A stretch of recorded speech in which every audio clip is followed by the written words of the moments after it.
This is Abzan midrange in Modern. So the deck has recently gotten a few upgrades. It's a lot better than when I played it at the World Championships a few months ago, and the list it's sleek. I like it. There's 22 lands. 4 of them are Blooming Marshes.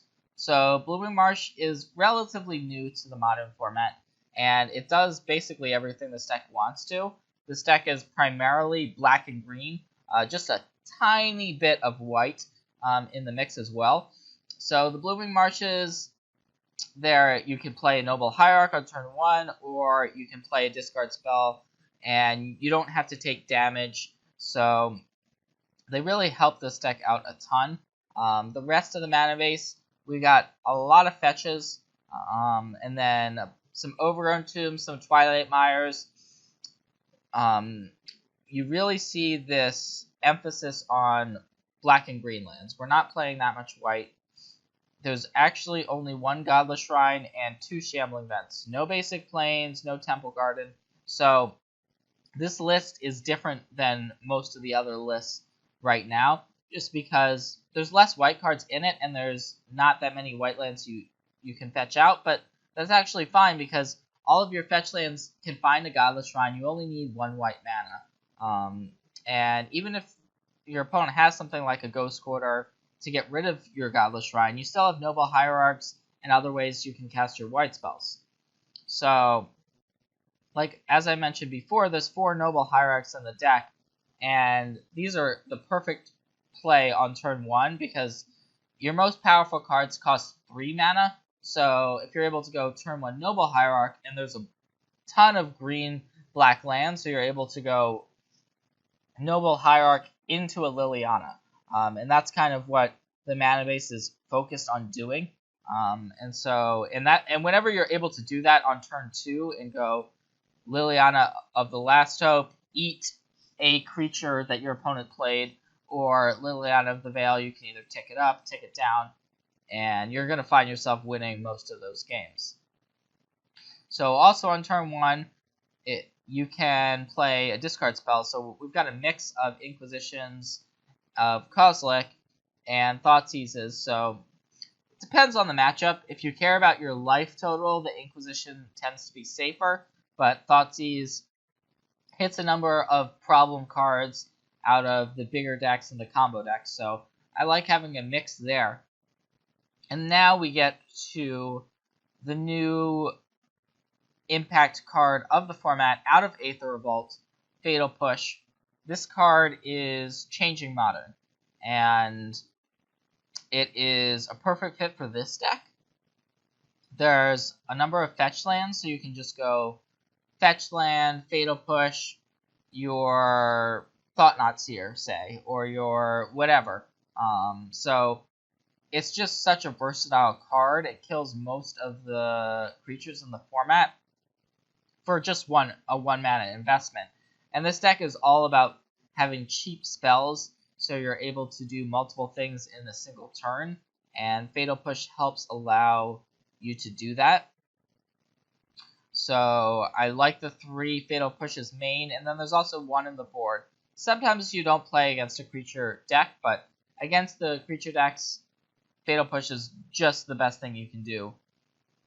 And so we've got 4 Tarmogoyfs, straightforward, best creature in the deck, most high impact creature in the deck. And there's actually only 7 2-drops total. I'm not playing any Grimflayers here, and that's just because I want to have the spell diversity, the removal, and then also make room for these Tireless Trackers. So the Grimflayers, there's no artifacts in the deck. They're good, but I like having the ability to mess around with your opponent's graveyard if you want to. So the oozes, to me, are a bit more important. There are still decks around like Dredge, Goryo's Vengeance. You'll find yourself randomly using Scavenging Ooze to blow out the opponent in some way by exiling an important card from the opponent's graveyard. And then we've got some removal here, so Abrupt Decay, still good. It's a versatile removal spell. Sometimes you can get rid of an opposing Liliana or Planeswalker or annoying permanent. And then we've got a couple of collective brutalities too. So I like brutality in this deck because we have Lingering Souls. We can discard to escalate it, and it's just a good card against a lot of the aggressive decks, being able to gain the life or to attack your opponent's hand. You're able to escalate the brutality and get a lot of value off of it. So moving on to the 3-drop slot, these are our power cards. So we've got the Lilianas, playing a mix. I think 5 is the absolute max you can play of Lilianas. 4 is defensible as well, but I really like both Liliana of the Last Hope and Liliana of the Veil. They're good in different situations. There are a reasonable amount of 1 toughness creatures in the format, so whenever you're able to play Liliana of the Last Hope and just eat an opposing creature, it's amazing. And then there's other times when you can just minus it and get a creature back, and that's also pretty good. Helps make your Tarmogoyfs bigger, helps enable Tasker. You can put a Lingering Souls into the graveyard. So it does a lot of little things for the deck. Some lists play Liliana of the Last Hope in the board. I'm just playing it main. And then there's 3 Liliana of the Veil. Liliana of the Veil is just great. We all know about this card, and it's good against combo and creature decks, so it's good in both situations. Very rarely gets boarded out. 1 copy of Maelstrom Pulse. This is a removal spell that can randomly win you the game against decks that are going wide with permanents that happen to have the same name. So you're playing against a token deck, or your opponent draws, say, multiple Tarmogoyfs, something like that, and you have that 1 of Maelstrom Pulse to really shift the game in your favor. And Maelstrom Pulse, you can also just use it as a 1-for-1 removal spell. So it's just a good all-purpose card. I'm playing 1. And then 4 Lingering Souls, this is your grindy card. So if you're against any sort of deck that's trying to play the long game with you, this is why the white is in the deck. It's so that you can play Lingering Souls. And even if you don't have white lands to cast it, you can discard it to Liliana of the Veil or Collective Brutality.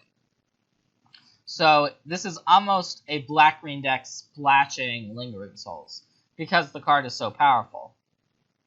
And then Tireless Tracker is another grindy card.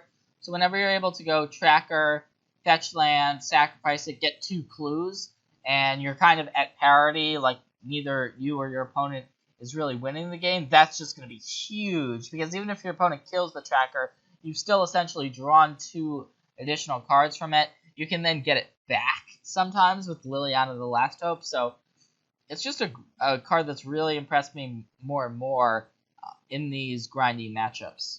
And then 1 Siege Rhino as another white card. It's sometimes randomly good. It can just beat your opponent down. And that ability to have a life gain card in the main is nice. And then 1 Delve Spell, 1 Tasker. And I've liked the 1 Tasker quite a bit. So moving on to the sideboard, we've got 4 Fulminator Mages up here. Tron is still a deck. Scapeshift is still a deck. Control decks, they still exist. Fulminator Mage is a card that's good against your bad matchups, and so that's why there are 4 copies of it here. There's 1 Painful Truce for any type of mid-range matchup. Painful Truce comes in actually a surprising amount of the time. Kitchen Finks, it's also good against the mid-range decks, and it's good against aggressive decks. So it's only bad against combo decks, really, so it's another good versatile sideboard card. Then we've got some kind of narrow sideboard cards with the Stony Silences and Creeping Corrosion, but there's actually a reasonable amount of artifact decks in the format, and against those decks, these cards are just lights out. So I do like having that artifact hate. And then 1 Thrun the Last Troll. This card is amazing against control decks, against decks that are trying to play 1-for-1 removal games with you. you can play Thrun, and it can just take over.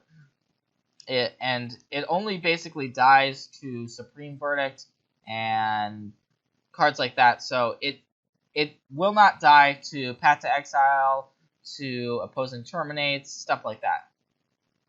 The one Pithing Needle, it's another versatile sideboard card. A lot of the combo decks, you can play this, and it's going to be very good. So it just depends what you're playing against, but it turns out that Pithing Needle, there's something good to name in most decks, and after sideboard, you'll have a good idea of what you want to use this for. Another Thoughtseize against combo decks and control decks, this is the discard spell you want. Another Fatal Push, that this is for any of the aggressive decks. It's great against a burn deck or decks with lots of 1-drops, and it's also, you also bring it in the mirror, so it serves multiple roles against. It's just a good card. Fatal Push, it's taking over Modern and making these black decks even more powerful than they were. And then one Surgical Extraction, kind of trimmed down on the graveyard hate. We do have the 3 Scavenging Oozes in the main, and Surgical Extraction, it's good against the graveyard decks. The graveyard decks aren't as popular as they once were, with the Dredge deck taking the hit of losing Golgari Gravetroll, and Surgical Extraction, it can come in some other circumstances as well. So this is the deck. I have been impressed with it, and I'm looking forward to playing